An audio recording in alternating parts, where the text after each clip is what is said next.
Welcome, everyone. In some previous gatherings of the community, we've had discussions about the unfolding humanitarian crisis in Puerto Rico. Puerto Rico, as you know, is going through a series of crises at the same time. Some call it a perfect storm. I don't know where the word perfect fits into that, but it's some nasty set of challenges. There's a demographic crisis with a declining population and a huge out-migration. There's an economic crisis with a dried up labor market and a collapse in the demand for labor, wages that haven't grown, a 46% poverty rate for the population overall, 58% for children under the age of 18, double the poverty rate of any state in the US. And it's been that way for the last 40 years. The gap between Puerto Rico and the US in poverty really hasn't moved, and that's a crisis that we really need to confront. And there's a fiscal crisis we've all heard about, the debt crisis and challenges Puerto Rico's government's been having in living up to commitments that have been made to bondholders and those that lend money to Puerto Rico. A unique development model, to say the least, to have a poor country overborrow as the only way to develop. We know it didn't work. And now we're living with the consequences. And I think what brings us all together is the impact that all this has on the people. And that's a kind of humanitarian crisis, right? And we couldn't have come up with a better set of colleagues and friends of the Centro and the community to come and talk to us a little bit more from the Puerto Rico perspective in terms of what's happening and how the humanitarian crisis is unfolding, especially after the hurricane, you know? We know that before a hurricane comes, those that are more vulnerable have less resources to prepare and mitigate the potential impacts of the crisis. They live in homes and communities that are more vulnerable. You hear last couple of days, emergency management telling people when the next hurricane season comes, make sure that you count how many people you have in your house. And if it's 4, you have to have a gallon of water for at least a week for every one of them. And you have to have so much food, and you have to have so much this. And if you're living hand to mouth, and if you're in a kind of very poor situation, you don't really have resources for tomorrow, let alone to plan and be able to prepare for the next few weeks. So that already puts you in a vulnerable situation. When the thing lands on you, you're already in a more precarious situation, and it's going to hit you harder. And the help is going to come last, and sometimes it's going to come from those that maybe have other agendas when they're coming to offer their help. And when the reconstruction efforts take place, I think the voices of the people in the community are often the last to be heard. And sometimes when they're even heard, they're treated as a nuisance or inconvenience. And I think the panelists we have here have a very different approach and perspective in terms of how we should A, understand the humanitarian crisis, and B, think moving forward about how really to incorporate the voice of the people. So that's all I have to say by way of introduction. I'm going to step aside and let each one of our panelists talk about 3 aspects of the crisis. One, we have our good friend María García Blanco, who's been a leader in education in Puerto Rico for generations now. Instituto de la Nueva Escuela in San Juan is one of the models of progressive education for, not for the elite in Puerto Rico, but really for the people. And we're honored to have her here. El Reverendo Heriberto Martínez-Rivera is another friend of our Centro and our community here in Puerto Rico. He's the coordinator of the Coalición por la Salud and the Ecumenical Interfaith Coalition of Puerto Rico. Reverendo has been very active in trying to make sure that there are resources to attend to the health of our population in Puerto Rico, and has been a leader in bringing the faith-based community together and addressing the challenges at the base. And Roberto Vélez is an associate professor of sociology at SUNY New Paltz, has had a lot of experience and has been doing a lot of work on support infrastructure in local communities in Puerto Rico. Centros de apoyo mutuo. Centros de apoyo mutuo, mutual support organizations, and those of us that work within the nonprofit sector could kind of recognize the model of mutual aid and support. So like I said, we're going to hear 5 to 7 minutes from each of them. Then we're going to open up for your comments and discussion. And then we'll hopefully spend the last 20 minutes trying to think about within each of these sectors what we can do to advance the agenda and make things better for the people of Puerto Rico. So María, please, if you can go ahead and get started. Thanks. Thank you, Héctor, and thank you all for being here. My name is María. I come from Puerto Rico. I work at the Instituto, Nueva, Escuela, and I'm going to try to do in 7 minutes, I'm going to tell you who we are, what we do, the human challenges we're finding, and some of the alternatives that are emerging from our communities. And I'll leave it there so we have the discussion afterwards about actions that we can put together, all of us, to help our Puerto Rico. Instituto Nueva Escuela is a non-profit organization that basically works with public schools that want to transform their pedagogy into Montessori.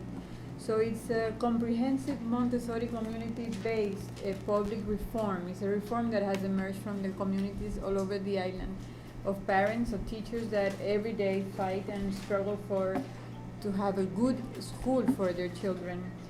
How do we accomplish our mission? We do a lot of community organizing, training and certifying teachers from infants and toddlers to high school. I am proud to say that our youngest children, our youngest students at the school department in Puerto Rico now have 2 months of age, and I'll tell you a little bit about that later. And the third thing we do is we establish a very strong family programs. We now serve 44 communities around the island, 12,000 children, 25,000 parents, family members. And through the Montessori method and the community involvement in the schooling, we have been able to accomplish good student academic performance, development of a peaceful school climate. We have no dropouts, we have no narco in the school, and we have a very high parent involvement in the academic project.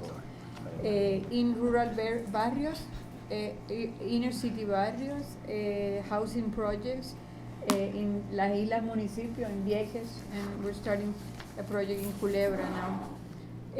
Where do I come from, or where do we come from? We come from a history of a community that suffered the closing down of a school in the 1980s.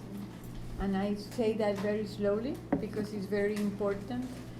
We come from a closing down of a school and the resistance of a community that say, no way, school is too important for our community and for our children and for the future of our children. So the community organized, and 3 years later they began a school. And we began the first Montessori public school in Juan Domingo, an inner city barrio in Puerto Rico.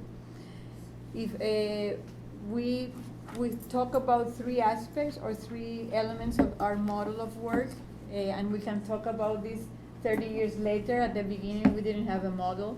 We dealt with everything that we had in front of us. The model has three important elements, and important elements for the actions that we're taking now in the midst of this new hurricane. One is the collective work and participative governance.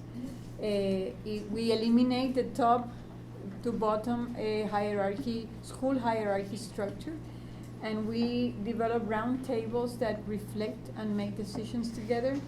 We follow a code of honor based on the principles that we want our children to learn and we want our society to be led by. The second aspect is Montessori, and it's very important. We believe that Montessori is an excellent pedagogy, and that's why Juan Domingo chose Montessori. There are other models. Montessori is not the only one, but Montessori is a scientific method. It's a scientific pedagogy that comes out of the science of development, of child development. So it serves the child. It doesn't go against the child. And again, I'd like to underline that because in many of the school reform discussions nowadays, we don't talk about pedagogy. We talk about finances and we talk about numbers, but we don't talk about children and we don't talk about youth, and that's one of the important pieces of our humanitarian crisis that we'll talk about. Our schools are serving children from 2 months of age till they go to the university or they go on to their vocational schools. The third piece, collective work, Montessori, the third piece is the enrollment of families. We don't enroll children, we enroll families. And they're part of the governance of the school, of the round tables, of decision-making tables. They are the first candidates when we hire people for the school. So people from the community are employed in our public Montessori schools, and they're part of the policy development of the school. So we have a collective work Montessori and enrollment of parents and participation of the community. In 2014, there was a big, the movement took a big step for the first time in Puerto Rico. A school reform came from the schools, from the bottom, from the community, not from the top or the federal government. And we established the first Secretaría de Educación Montessori in Puerto Rico. I think it's the only place in the United States and in the world that we have a Secretaría de Educación Montessori Pública. Montessori has been known and has been used in the private sector for many years, although María Montessori began working with the poorest children in Italy. What are the human challenges that we are dealing with now? We have, after the hurricane, we have a devastation of our communities. I was telling some people before that the schools structures didn't suffer that much as the community did. But our community, our schools are part of the community, and if the community is devastated, so are we. So the schools suffer the devastation of their community. They served as places for relief and for immediate action, but also they serve as places of planning the reconstruction, of opening the schools very quickly, of also having other projects developed in terms of the development of the community. What are the challenges that the schools are facing right now? In the name of the financial crisis, they're closing down. The proposal is to close 300 schools, public schools around the island. Out of our collectivity of 44 schools, 15 of our schools were on the list of those 300 schools. There were not really clear criteria of why they were going to close down. Many good schools, not only the Montessori public schools that have very good results, many other good schools around the island are part of this list of 300 schools. What is at stake here is the right of education that our children have. I come from a closing down of a school. We suffered that in Juan Domingo, and we saw how a closing down of school, immediately the dropout, the narco, the killing of young people, numbers raised like crazy. We have been working in 40 communities around the island, and many of them have histories of closing down schools. 3 years ago, we began working in Vieques. A group of parents came to Instituto to work with us and to ask for help because they were going to close down a second school in their community. We went to Vieques, we started working with them. When we arrived at Vieques, there were only 35 kids in the school, and that's why they were going to close it. And as we started working and walking around the community and finding many other children, we opened, the enrollment went up to 100 students between August and November. And when we looked at the enrollment, we saw a lot of children that had never gone to school. Mm-hmm. So we're not talking about dropouts, we're talking about children, Puerto Rico, 2016 that were not in school. So now that's at stake in many parts of the island. When we look at the map of the closures of the school, you look at the rural areas are being very devastated by this news that they're going to close down the schools. I work in Patillas, Yabucoa, Ay Bonito, Comerío, and it's the same story in all of those towns. The rural area schools are in the list of being closed. Maybe one or two stay, and then they're talking about the schools in town, so that everybody has to go to the school in town. You and I, and those of you who know Puerto Rico, know that that doesn't work that way in Puerto Rico. In Patillas, for example, when we go to the rural area and we come down to town, not even two cars can come together in the roads, and how are you going to bring those children down, especially the elementary and the smaller kids? So the poor areas have been tiene una amenaza of another hurricane. They're going to close down the schools for the children. A second thing that is around is they're closing down the small schools, and we are not considering that small schools have a value and have an economic value for countries and for areas. They're not considering pedagogy or other elements that you have to consider when looking at the school. The school, there's a large closures of schools and a big number of schools being closed down, and then the proposal is to bring the charter model. We're very worried about that because the charter model usually takes away a lot of the funding, of the only funding that there will be. So it's ironic to think that in the midst of an economic crisis, you're going to leave the system without money and start very few schools. So, and the other thing is all the rights that are at stake when you close down a school, and not only the school, the education of the children, but also the life of that community. When the hurricane hit us, our schools saved our people. And many of our schools were the only ones that really opened the doors and gave services to our people. So what have we been doing in our communities? Out of the 15 that the Secretary of Education put on the list, only we're struggling with 2 more. We have saved 13. What have we done? We have raised our voices. That model that I described before, the collectivity, the family enrollment, the families are very empowered, and so they raise their voices, and they have asking the executive, the governor, and the secretary to respect the right to education. And we are developing strategies of resistance through construction. We resist by construction. So there's a lot of projects going on in our schools at this point, and we're sharing those projects with other people around the island. We're sembrando, we're planting arboretums, and we're receiving the international Association of Astronomers, and we're going to put telescopes in many of the schools that want to be closed down. So you cannot close down a school that has a telescope, and that has a lot of and has been in the news in the last few weeks. So those are our challenges, and and those are the strengths of our communities. I think that the answers are there with the community participating in this process. And I am looking forward to your actions to see what you want to do and how we can do things together to protect our public schools in Puerto Rico. Mm-hmm. Thank you, Ana María.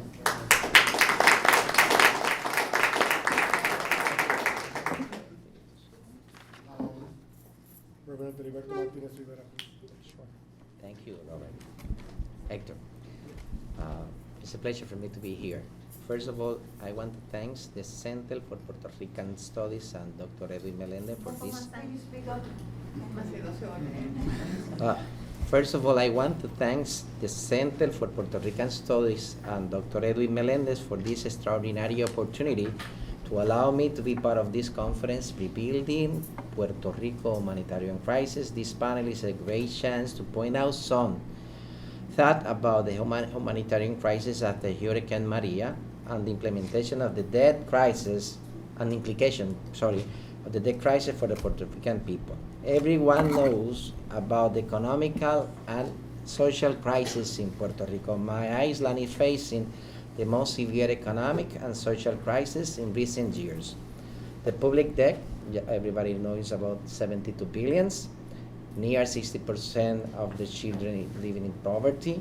Unemployment rate is so high. It's double of the United States rate. We also face a serious problem of reduction of the population due to the migration to the United States. Over 500,000 Puerto Rican people has migrated to the United States in recent years. After the Hurricane Irma and Maria, around 2,000 people left the island. It's just almost 7-8 months. It's a lot of people moving out of Puerto Rico. The question we have to answer is how we are going to face this reality from the humanitarian perspective and social justice When we talk about human life, we cannot turn off the light and close the door as if everything is over. We have to look for a comprehensive social solution for the whole member of the community. We are also aware that the over other U.S. territory and development countries around the world are facing financial crisis.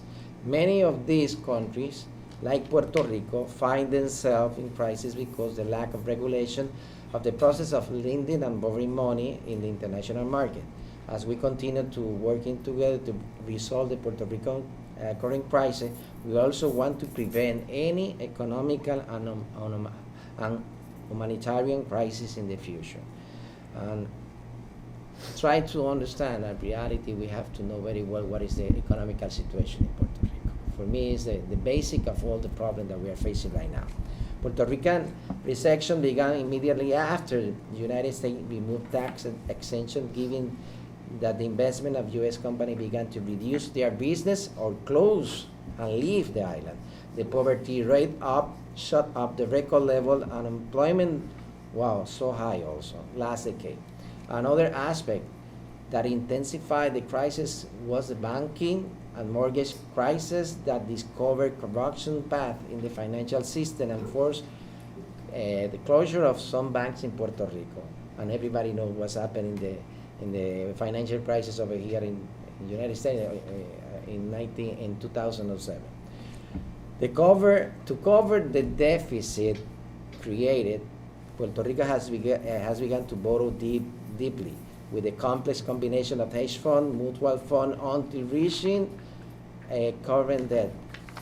The debt did not stop growing until 2015, when the government of Puerto Rico declared as unpayable the public debt and of the Commonwealth of Puerto Rico. In 2016, the island began to default on payment of the debt. Last year, the hurricane season has been particularly bad, with the major storm hitting Florida, Texas, Puerto Rico, and United States Virgin Islands. The total damage are estimated over the hundreds of billions of dollars. The devastation of Puerto Rico has been well documented. The destruction of public infrastructure and the loss of private property affect the U.S. citizen living in the island. A well-financed recovery program would provide the necessary help and courage to economic activity in this heavily damaged area, help many working-class families get back to their feet, and avoid any possibility of Puerto Rico fall into a humanitarian crisis. Puerto Rico needs a comprehensive disaster plan relief. A significant funding will be required to rebuilding and improving the damaged infrastructure of the island. It would be extremely difficult to jumpstart economic activity without any additional recovery funding. And we are fighting that now. Furthermore, helping people that went through a disaster situation is essential of a Christian value, especially for me and a pastor. Helping people that once had lost everything they had should have nothing to do with income, health, political affiliation, race, and ethnicity. It is about treating each person with the essential dignity and respect they deserve as a human being. It's a matter of acting with a basic human sensibility. I'm going to finish this small statement with the letter that some member of the religious community sent to the fiscal board with Eric Lecombe. He is the one that is director of the Jubilee USA, and Monsignor Roberto Gonzalez. And I'm going to quote from the letter. We are concerned that the current fiscal plan under debate failed to consider the serious impact of the storm. We are concerned that the monies Congress authorized to healthcare and hurricane relief could be used to pay creditors. How can the new proposal fiscal plan pay 40 cents of the dollar for the debt service when the previous one placed before the hurricane pays much less? Before the hurricane, the fiscal plan called for 25 5 cents on of the dollar of the debt service. It's about 15%. If you find out the final amount of 15% of the whole debt is billions of dollars before the hurricane. Okay, how can there be called for the same level of public pension cut that were already in place before the hurricane? As the next hurricane season begins in weeks, we are concerned that the current plan under debate leave Puerto Rico unprepared for this new season of hurricane. A final fiscal plan should meet the following criteria. There should be a breathing space for the island from the debt payment. Early proposal fiscal plan include 5 years moratorium on all debt payment, and the debt payment moratorium should be part of the new plan. Beyond the 5 years moratorium period, no debt should be paid until Puerto Rico see positive economic growth, a reduction of child poverty, and the island has rebuilt from the hurricanes. Ultimately, the total debt must be restructured and the principal of the debt must be cut. The fiscal plan should reflect the need for definite cancellation of at least 80% of the debt. And the fiscal plan should prevent future austerity measures, set the goal to reduce child poverty, ensure adequate social protection, defend against corruption, and stop migration from the island. We argue to all stakeholders to dialogue and work together for rebirth, freedom, and new life for the Puerto Rican people. Puerto Rico can be reborn after hurricanes. Puerto Rican people can be free from the debt, corruption, and constrained economic policy. Together we can ensure that there is a new life for the Puerto Rican people. As a man of faith, I invite people around the world, especially my people, my Puerto Rican people living over here in the diaspora, to pray for my island. We also must pray for Puerto Rican leaders and creditors to work together to find a solution to the crisis that protect the right and dignity of all sizes. Finally, we pray for that any solution will ensure that the debt is brought to the payable level without further increase austerity measure, sacrifice social services, especially education and health. Any solution must seek to reduce child poverty on the island and invest in our people. We need to see a solution that respects the Puerto Rico democracy. Well, we do have a democracy. Thank you. Thank you.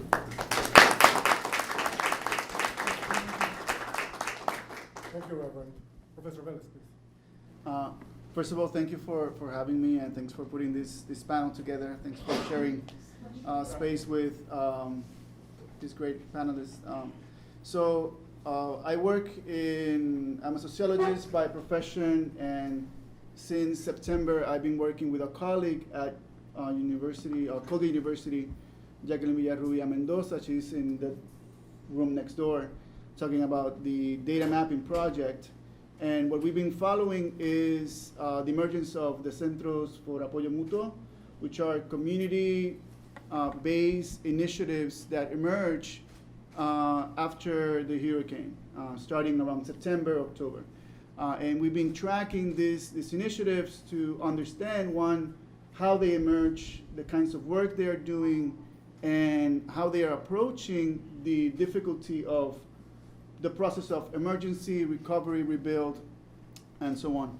So what I'm going to be speaking about today is how, based on the data that we have gathered on field work that we have done so far, how they are approaching their situation, the situation in Puerto Rico, as a humanitarian crisis, or how they interpret the notion of crisis in Puerto Rico from the perspective of the Centro de Apoyo Mutuo, which I'm going to refer to as CAMs, CAMs. So when speaking about the humanitarian crisis affecting the communities in Puerto Rico, I think from the perspective of Centros de Apoyo Mutuo and community organizations,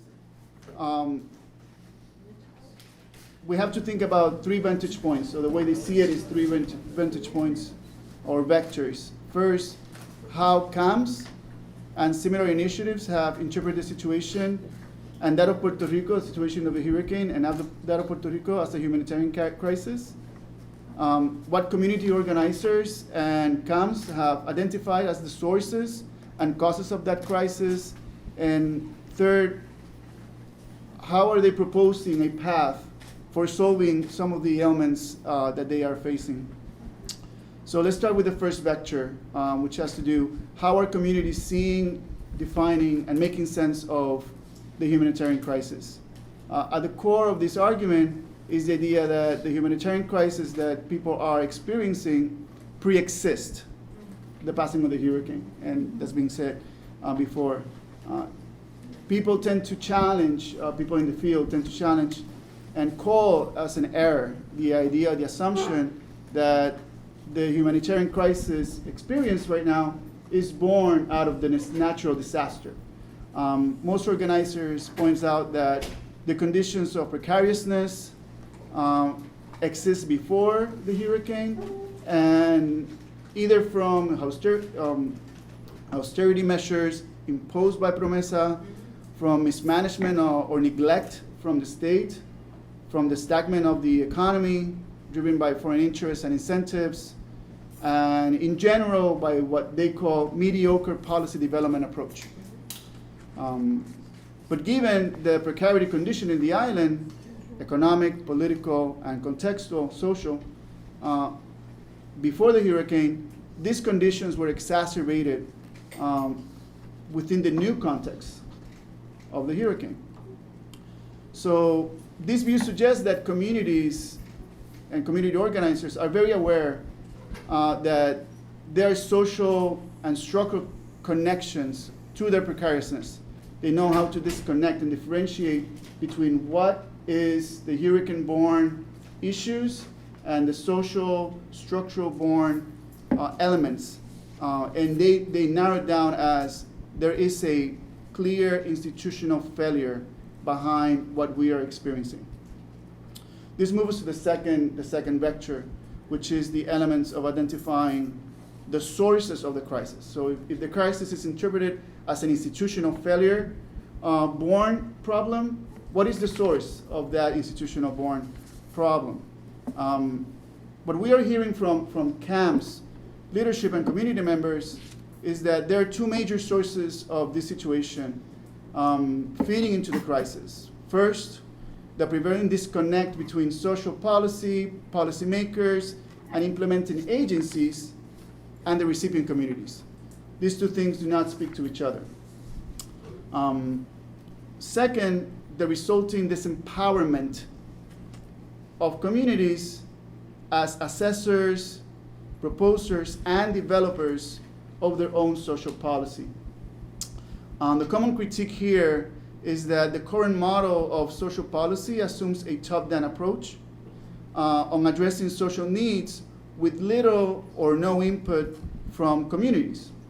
So community organizers point out that such an approach not only belittles the capacity of communities, but also presumes that the agencies, the state, knows best for those communities.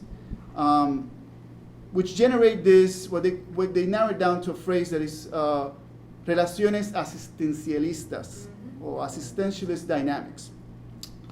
For instance, and I think I'm glad that Ana Maria is here talking about education. One case, I got lost. For instance, the state assumes control over political discussion of means and ways to solve an issue, let's say Department of Education inefficiencies.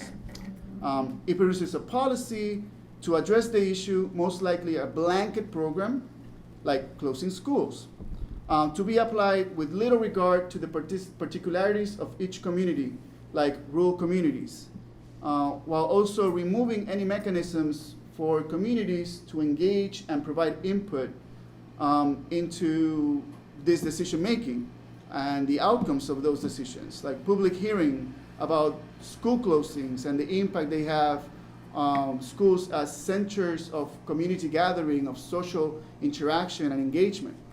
In the long term, after these closings, the long-term effect of this model is that not only an effective policy, but also is an impoverishing of these communities. One of our interviewees in one community, one of the camps, he said, there is no such thing as poor communities, but impoverished communities. They are impoverished not because of their capacities or lack thereof, but by poor ideas and poor policy. Here, impoverishing is more than simply removing resources, but also the disengagement of these communities as agents in their social condition, on changing, being part of the policy and the changing of their own condition. This takes us to the next stage, the last aspect of this perspective, which addresses the issue of disempowerment that emerges from this top-down model of development. So camps define the crisis as an issue that pre-exists the hurricane and the source as one embedded in institutional failures, the top-down model. So they have engaged into a social project that focuses on community empowerment, autogestión, and bottom-up development. While many camps emerge as a response or immediate response to the emergency, many of their agendas are long-term, and they are thinking in creating platforms and programs that pursue major social transformation. They argue that the context of the hurricane produced an awakening. They talk about the removal of the veil. And this removal of the veil and awakening has two ways of seeing it. One is an awakening of people being aware or worry of the fragility of this model, institutional model of assistantialism, state dependency. The state has all the solutions, and the state knows best. And I quote another of our interviewees: if we were to wait for the government to arrive, we would still be trapped here. He was speaking about the removal of dirt in roads, blockades in Las Marias, which is my town, in one of the communities.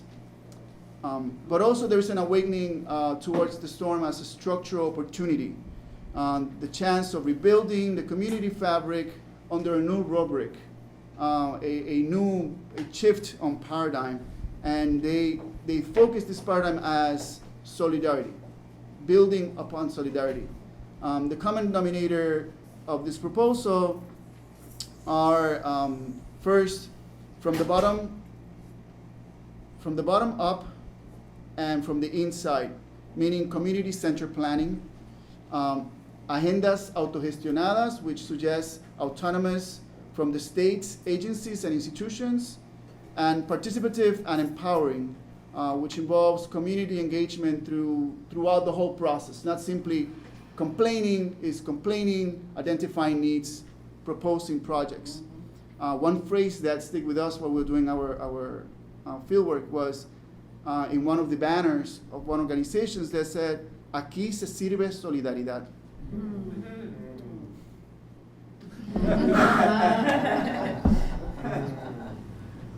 Building solidarity. I say crises because they focus on the idea of addresses multiple crises. Because the community understands this as not a single crisis, a crisis of the economy, it's a crisis of education, it's a crisis in health, it's a crisis in the community in many areas. But they are aware of that multiplicity of dimensions. And I think we are convinced as researchers working with the community and for the community that part of the assisting in breaking the humanitarian crisis cycle that we are considering here today is to listen and give voice to these communities by paying attention to what they're doing and what they're saying. Terrific, thank you.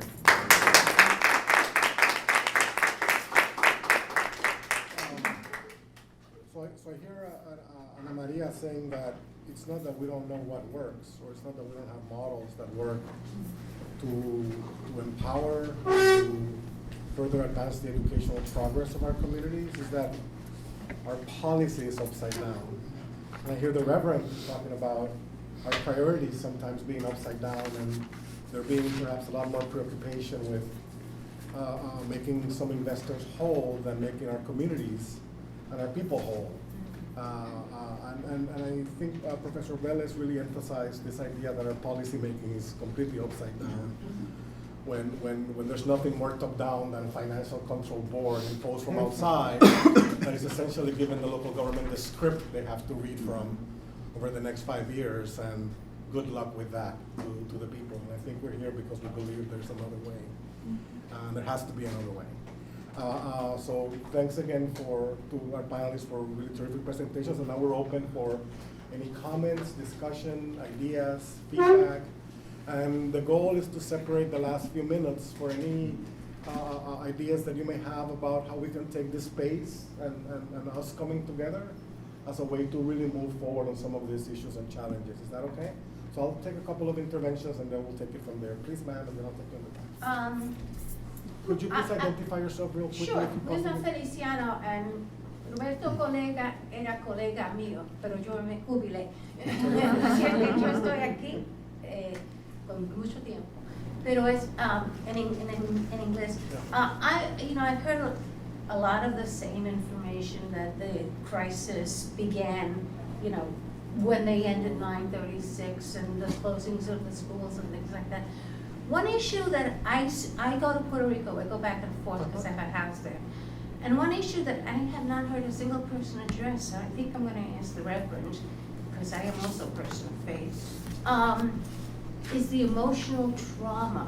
My cousin was talking to me about being in the hurricane, and she was just crying. She's just, el 1 de junio llega pronto, she's just so overwrought with the idea that there's going to be a Maria every year. Yes. How is this being, I know it's a mental health issue, but how is it being addressed? I haven't heard anybody talk about Tomorrow, in the second hour, there's a whole panel on mental health issues. that. And what some have described as a kind of post-traumatic stress disorder-like symptoms that are facing in the community. But I think the Reverend, based on his position, can really begin to give us some thoughts. And I think all panelists who've really dealt with on the ground, but some direct trauma from our communities can maybe speak a little bit to mental health. I know from a database perspective, suicides have gone up significantly. Instances of domestic abuse and violence and reports have gone up significantly since the hurricane. I'm sure the desperation and exasperation, yes, related to unemployment and challenges in finding work. The challenges of deciding to migrate or not to migrate, and how do you attend to the care of other family members that you quote unquote leave behind but are trying very hard not to leave behind, are those challenges. But please, Reverend, could you get us started on that conversation? Sure.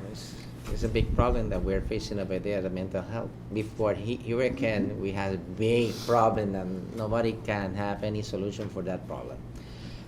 I can tell you that some of our Christian organizations, especially Caritas from the Catholic Church, they have been working with the traumas and the healing process in different communities around the island. And also we are working with some churches over here in the United States to try to build up a project of healing trauma also over there. But the mental health problem is so difficult and require a lot of time and many people that are willing to help and have the expertise to build a very strategic, a good plan in order to get some solution for this problem. But the problem for me, one of the most important problems is it has to be with the economic basis. If you don't have anything to leave, what you're gonna do? Okay, leave the island. But if you don't have money to leave the island, what you're gonna do? Just wait for somebody to give you something, and sometimes they are still waiting for that. Just go inside of the countryside of my island, at the mountain. But it's very sad, and sometimes you feel so frustrated. I mean, what can I do? It's too much things to do, and we don't have almost anything right now. Well, we have the will, and we try to get the connection, especially working with the member of the diaspora, like this process. Try to connect, as Edwin said today in the morning, the connection is so important. And maybe we hope that we can have that gathering all together and look for the solution, a real solution with the truth for the Puerto Rican crisis. Our government, you know the reality of the government. One of my brothers, little brother, like Ignacio, say that we have to speak the truth, and the government is not doing that over there. Every day is a new story, and the day before the story is so different than the day after, and where we are. Even that, you know, that Puerto Rico has a special committee that is working with the statistics. They want to wipe up that. That's so important to know where we are in terms of numbers and data. Very important in order at the time when you are going to take any decision, you can have something that can orientate you to take a decision. I don't know.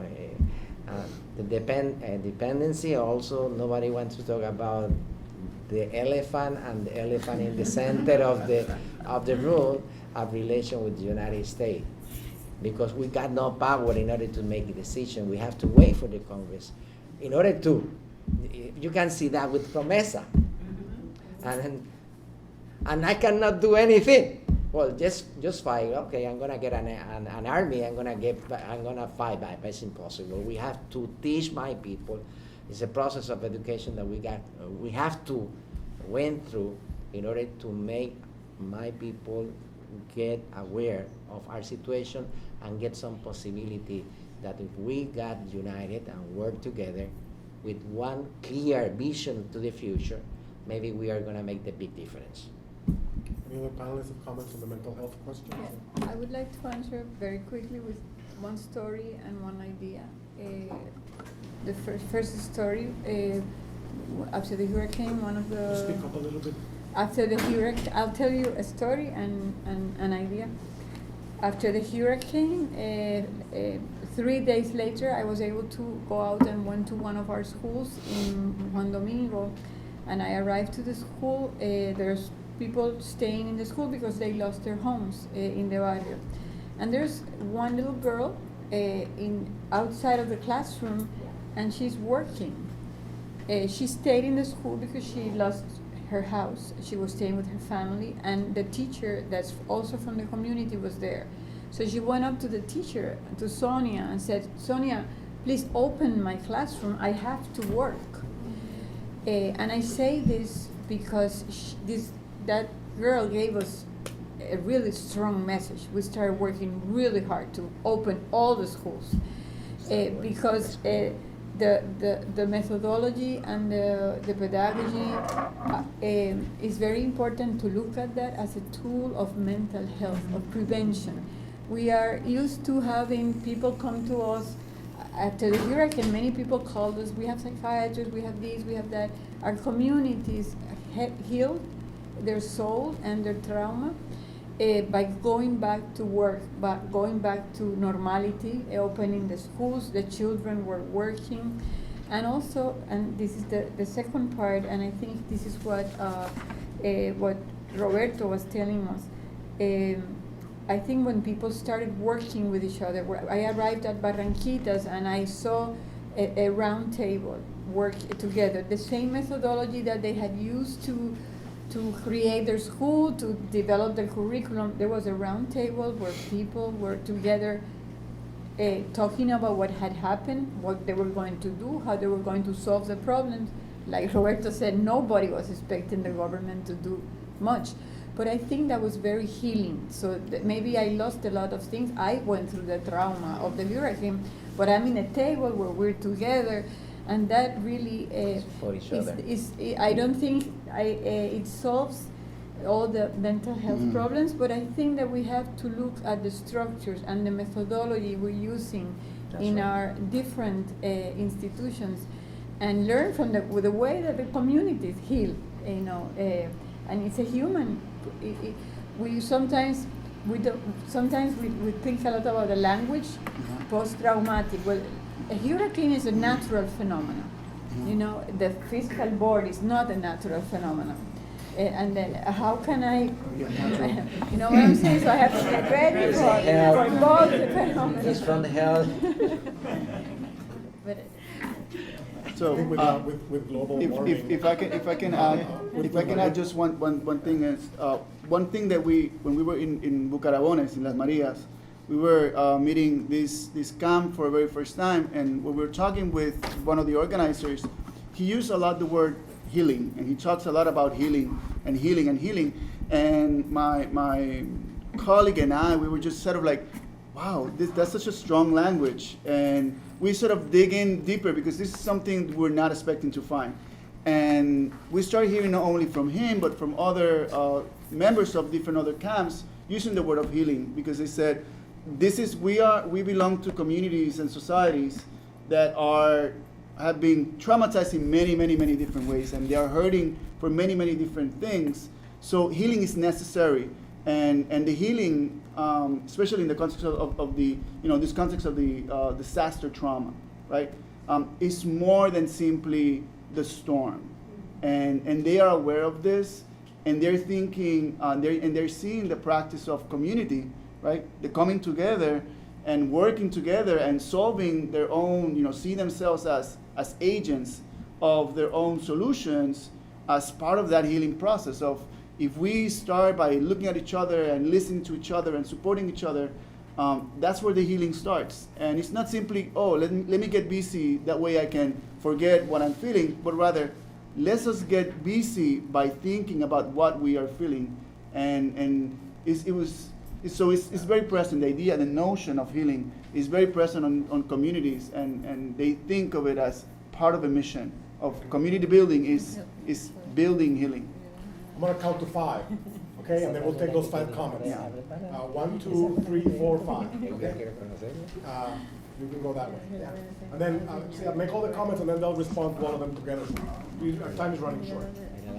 Just a quick question about the camps and what some of them are thinking in terms of their formality as organizations, where they want to become organizations, what are their intentions around that, and just a question around what role do you feel like academia has in uplifting these models and exposing them to funders and others so that they can get resources to do this work if they wish to continue to do it. So really 2 quick comments. I'm Lorena Franco. I work as an economist here in New York, specializing on Latin America. Personally, I'm concentrating on economic development and Puerto Rican economy, so history. And so that's a recurrent topic, obviously, because it's so important. And I think a lot of people, to answer, they touch upon 936 because fue el cantazo. But if you study the economic history, you'll know that the foundation was built on sand, not on cement. Mm-hmm. And this book, it gives you kind of a rundown. It was from Ayala and Rafael Bernabe. It's in English. It's quite lengthy, but I think if you want to learn more about the Puerto Rican economy historically, from 1898, this is a great book. Anyways, to that, I think, economic development has been one of my passions since I've been, in the career. And there's a documentary called Poverty, Inc. It's on Netflix, and it touches upon a lot of the subjects that you have all touched upon.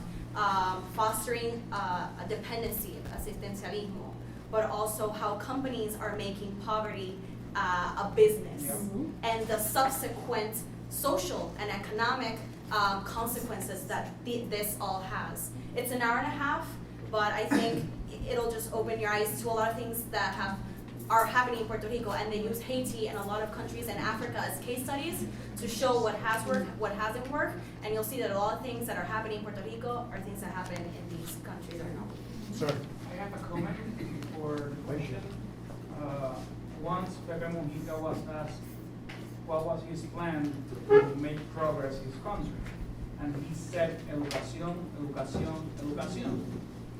There is a myth that the public education system in Puerto Rico is not working and that the teachers are not well prepared. I think that's not true, and I think there is a social problem inside the education system. So how do we fix the educational system in the island in order to make progress our country? Next. Yeah, you're next. Me llamo Deborah. I wanted to make a comment on mental illness and also ask a question. So with mental illness, I wanted to also kind of open it up to pre-existing conditions. So my stepfather had a heart condition. And after Hurricane Maria, he had a lot of anxiety, a lot of stress. And as a result of his heart condition, he passed away about 3 months later. Wow. So mental health is not just mental health. It's those people who are dealing with the stress who also have all these other pre-existing Absolutely. conditions. Absolutely. So we have to think about kind of that structure. And as a result, so I'm a public health professional, epidemiologist, and so as a result of everything that's kind of happened, I was thinking about creating a podcast. I'll start recording next week on public health issues in Puerto Rico and how the diaspora can help. So my question is really around how can we get involved with the protesting with the teachers? Can Puerto Rican teachers, are they already involved? Can they get more involved? Can we help the communities? How can we create more of a connection and bridge that? It's the question that this conference is designed to Yeah, ask and answer. So you're right in the right place. Let's take the last comment, and I was passed a sign that says we have to spend the last minutes talking about what we can do. So we'll take the last comment, and then I'll ask our panelists to respond on the what we can do side of things. Please, doctor. So I just wanted to talk a little bit more about mental health. I'm a psychiatrist, and you would think that maybe I'm not the most trained person to talk about this, but I think that the point that Ms. Garcia made, is that your last name? I Sí, apologize if I García. changed No, it. Ana María. that's Ana fine. María García. I just wanted to pick back up on that because it's not about psychiatric medication Sure. and therapy. It's about systemic oppression and how we could use the devastation of the hurricane as a transformation catalyst to work on pre-existing problems and political problems that have made us become sicker and sicker in terms of mental illness and other medical conditions. So what the nonprofit that I'm working with in Puerto Rico has done, which is Salud, is literally fostering the sense of hope and empowerment of community leaders with different organizations instead of just trying to go there and give medications or get companies to, fund a little intervention. And I think we need a lot of help with that because typically there's a lot of private psychiatrists in the island that are not necessarily so involved with public mental health. And they don't have the luxury of time to do a lot of that work, or some of them just don't want to do it. So we've actually worked with CAM, we've worked with Vamos, we've worked with Nuestra Escuela, which is the other, gets confused with your organization a lot. With Movimiento por una sola voz, just to work around transformational resilience and bring the mental health piece of all of the process of empowerment, and that at the end of the day has to do with, at the end of the day, talking about status and about the big elephant in the room. Because once you have the hope of all of these projects of working together and rebuilding your community and cleaning the trees together and making this, we've seen a lot of movement with agroecological, very small nonprofits and microgrid.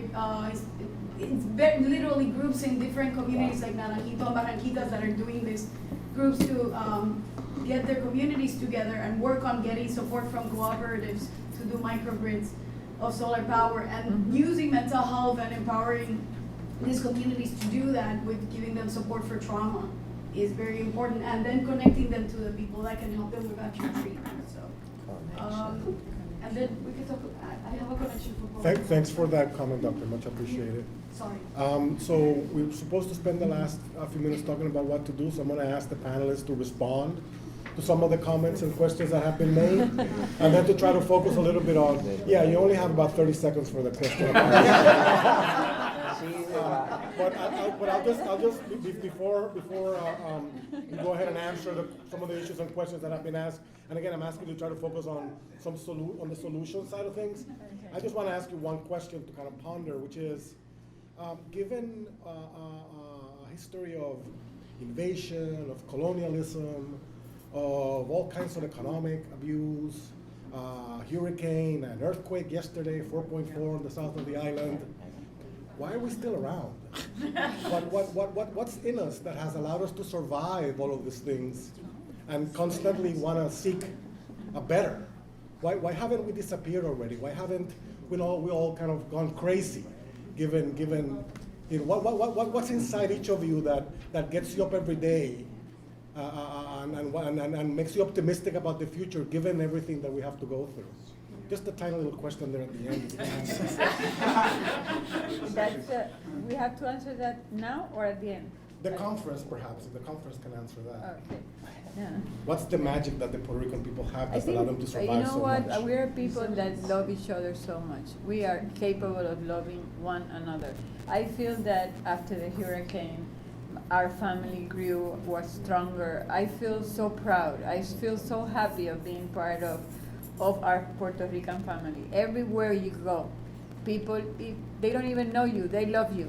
There's a capacity there of connection, of loving each other. I think we're gonna be much stronger if we look at those strengths to answer all those questions. I don't know if I should answer the questions or if you want to answer why you're there. We have one.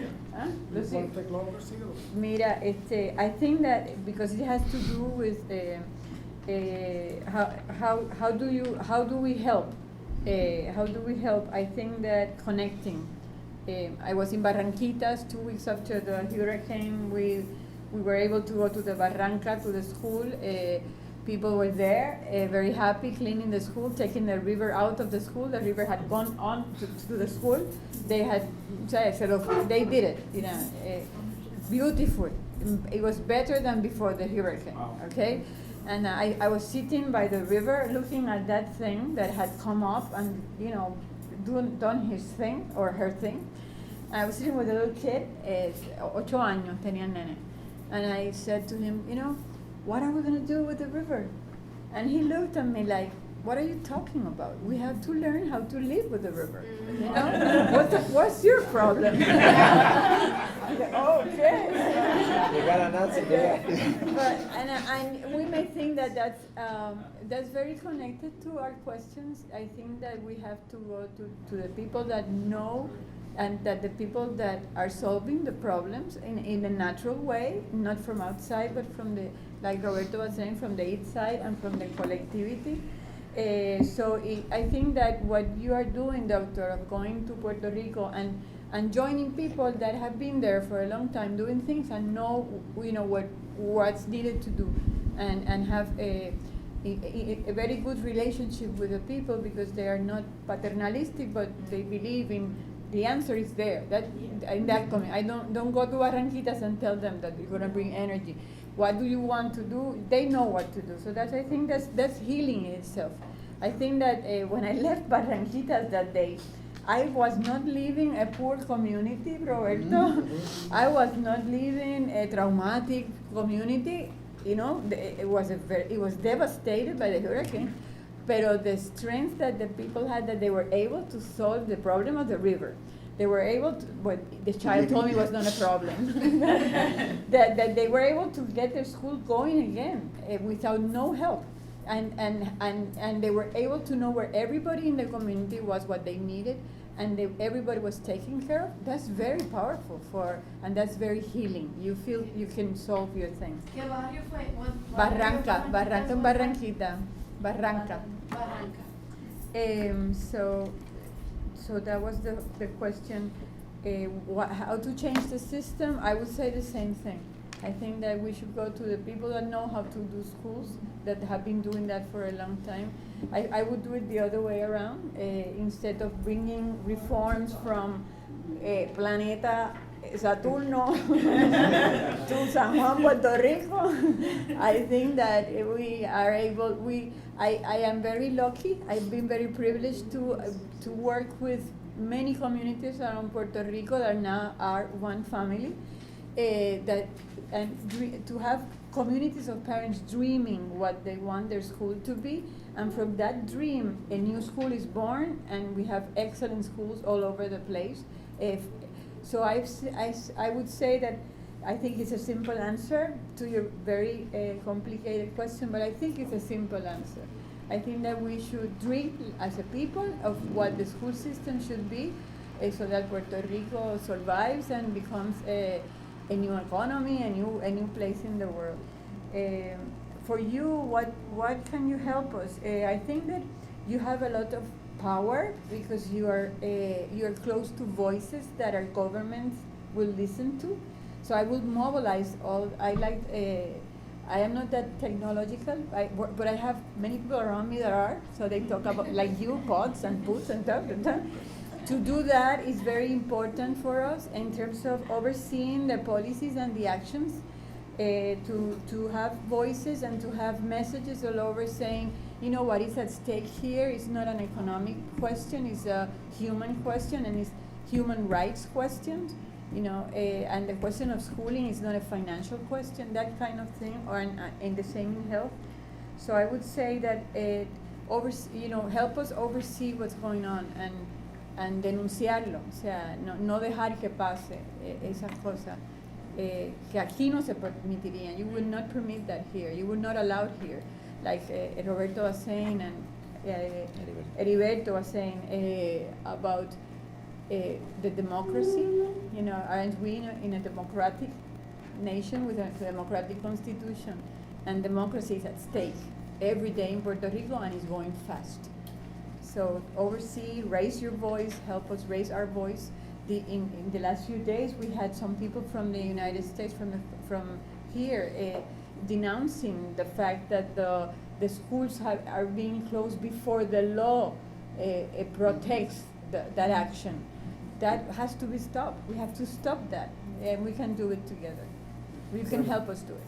Thank you. Thank you very much, brother. Well, for me, the crisis is a great opportunity. It's always a great opportunity.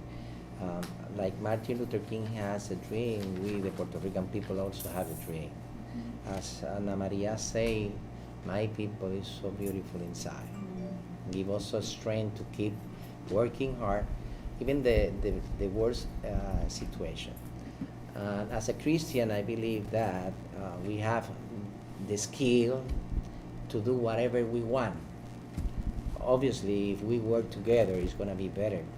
We need each other, and I know that the process of rebuilding Puerto Rico is not going to be just the Puerto Rico living in the island. It's all the people around the world that believe that another planet is possible, and we say over there, other Puerto Rico is possible. Otro Puerto Rico es posible, and that's what I believe. And from my faith, I know God is working always with the people that working hard with the right principle and values. And I'm here not to fill out my pocket of money. I'm here to give my skill and talent to the welfare of the community. And that's the basic principle that we have to build in order to change any reality. And if you remember lately, 2-3 weeks ago, Puerto Rico has the perfect DNA. You hear that? We are the perfect. Yeah, we have the perfect. Yes, we are. For that reason, we are a survivor, and we are gonna survive any situation because it's something is come from inside. And the best way to fix and resolve any problem is working together. And everybody is so important. Everybody must be sitting at the table. Everybody has their own voice and they have to speak up and allow to all to listen what you think in order to look for any solution. And if we can get that in our community, I know that something is going to be happening. It's going to be something wonderful. As a Christian and as a pastor, I will say it's going to be a miracle, and I believe in that. Professor Vélez, thank you. Well, I'm going to address first the comments, right, about empowerment and how can we create connections, right? And I think these two things are linked together. And is what we mean by empowerment, how we actually empower people.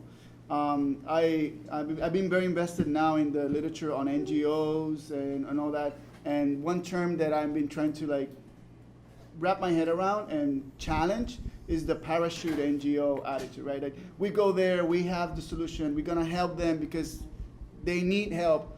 Actually, yes, they need help, but they have the solutions, they know what they need. And I think the best way to empower individuals in the island, the communities, is first of all, think about them as that. These are individuals, these are communities, they know they have, even a community that lives next to each other, have different needs. Let's hear them. And I think one of the best ways we can assist this community is give them their space to talk, to show their voices, to set out their agendas, resources that allow them to make decisions and have control over what happens, right? One of the things, and this is connected to your question about what is the role of the academia, and this was a question that was asked to me in a meeting of about 12 camps came together in a meeting, and which was an amazing experience. And I was allowed to be, me and my colleague, to be the fly in the wall, hear, witness, record all this. And one of the members asked, told me, like, you're a sociologist, you are in academia, we need you. And I asked, so how? And she said that you, number one, have the access to different forums, you have the tools of analytics, you have the tools of articulation. Why don't you take those tools and allow us to use those tools? Now with the Centro, with the Puerto Rico Rebuild project, the data mapping project, I think this being up an opportunity created there. If you had a chance tomorrow, Jerry Hosh is running the Action Inside workshop. And the idea behind the that Action Inside workshop is to create a repository of information about the different actors and actions working at different levels inside the island.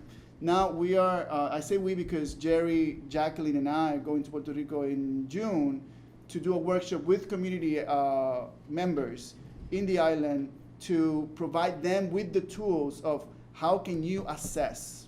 This is a language that we are creating as a methodology, as a design, and we're gonna put that language on their hands for them to say, the language works, the language doesn't work, how can we morph it in something, a tool for them, create that as a tool for their own mapping and establishment of what are the needs of the different communities so they can collaborate with each other, because that's the other part. It's not simply, oh, this is your problem, but these are the different problems, this is your neighbor community, or like next door community that has similar problems, maybe you too, instead of pooling resources for your own, maybe you can work together. And I think this is a role that we as academics, right, getting away from our comfort in academia, in the field, let's use our tools, our forums, to give voice, to allow them to reach,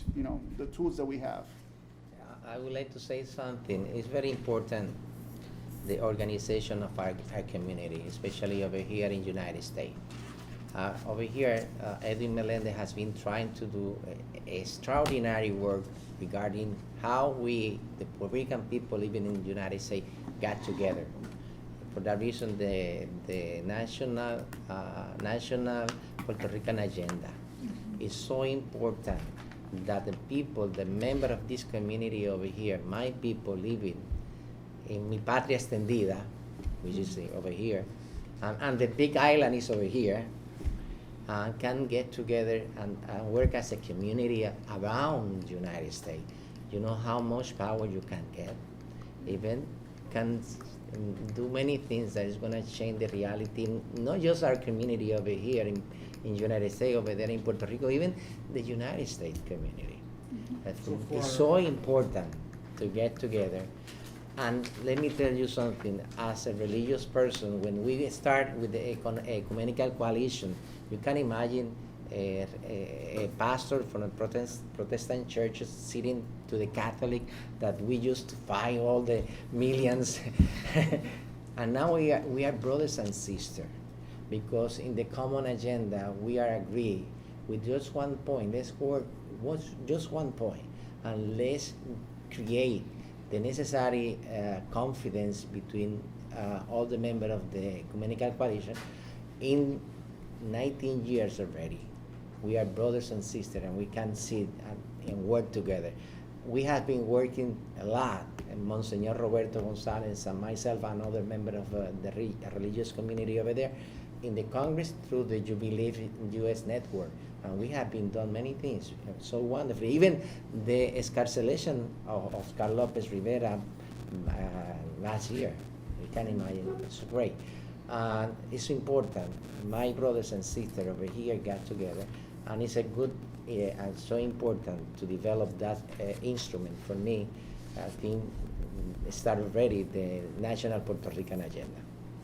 So for a note taker, it looks like listen, learn, share, build networks with each other, learn about the organizations that are doing the work on the ground, write them a check, and once you've done that and you see they cashed it, write them another check. There is information in the table and around the conference on who are the good organizations to support.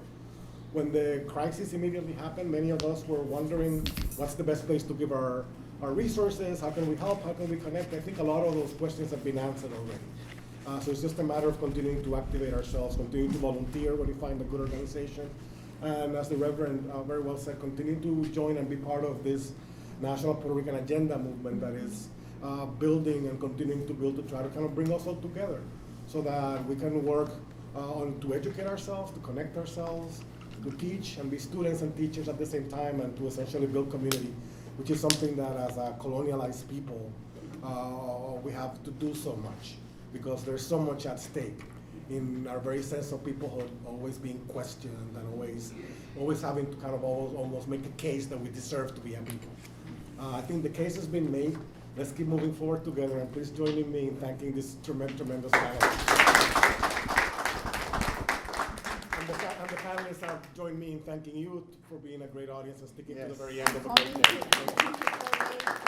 Thank you. And they came to announce that there's a reception downstairs, and they don't want to get started without us. So please head down.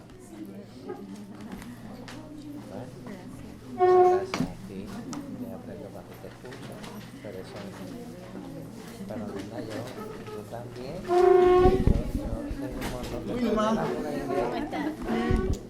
Un momento de nuevo. Yo estaba hablando con Jackie. ¿Oh, sí? Sí, y le dijo, ¿conoces a alguien? Nadie, no conozco a nadie. Viendo Amanda, aquí, por voy eso a estar ahí la te primera veo. semana. Vamos a Y estar te veo a ti, y yo dije, Roberto, Jackie está contigo. Sí, ella estaba en España. Pues está bien, Porque ella estaba moderando sobre el tira. Ella es socióloga también. nosotros podemos ayudar a ella. Y tú eres de Las Marías. De las Marías. ¿Sabes qué? Mi cuñado fue a Las Marías por 2 semanas, las últimas 2 semanas de marzo, y les pusieron techos a 4 casas y una escuela en Las Lo más Marías. probable es que hay un proyecto grande ahí que se llama Gracias. No, es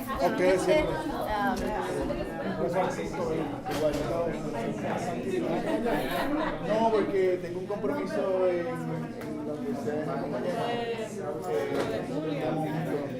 Así que. Te escribe, si vas un día y almorzamos. ¿Tú regresas a Nueva esta noche? Sí. Ah, no, Yo ando por ahí ando. No, yo vine por tren. Muchas gracias. Sí, bueno, yo no sé. A mí me estuvo un poco raro que no sé de cómo se hace tratado. Dame darte un abrazo y agradecerte por la presentación. Gracias. Adelante con tus capacidades a ponerlas al servicio de nuestro pueblo. Aquí y allá. Nos vemos, Wilma. Nos vemos. Un placer.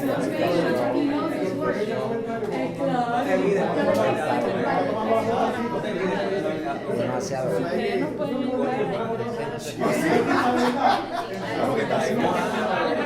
gente de nuestra iglesia con eso,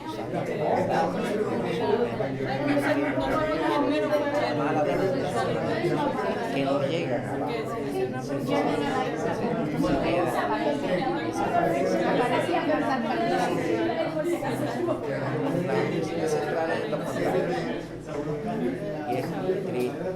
Entonces, nosotros los religiosos y la gente con la sensibilidad que hacen su esfuerzo, ahí se requiere mucha expertise, personas que tengan esa competencia. Yo soy pastor y he dejado con problemas. Sí, pues. Pero hay problemas que requieren expertise. Yo sí tengo clases